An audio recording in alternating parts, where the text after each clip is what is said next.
So guys, welcome to my channel. After update, you are getting any issue in the taskbar. Okay, so no worry. Click to start. Click to task manager. Okay, run as administrator. Then full screen. Find out Windows Explorer. This one. Okay. Oh my God. Select and right click. Restart. After the task bar, it will remove and it will come back again.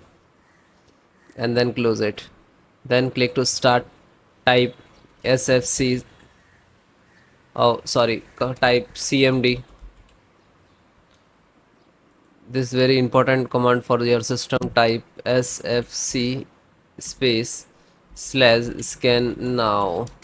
Okay, it's required the administrator. Okay, so guys, close it again. Click to start. Type cmd and then right click to run as administrator, and then type sfc space scan now,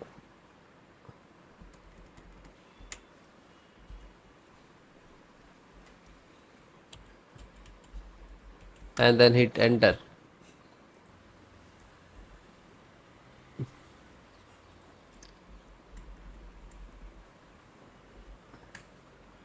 After that guys, it will start a percentage. So when it is 100% complete, then restart your system and then please check it. Thank you.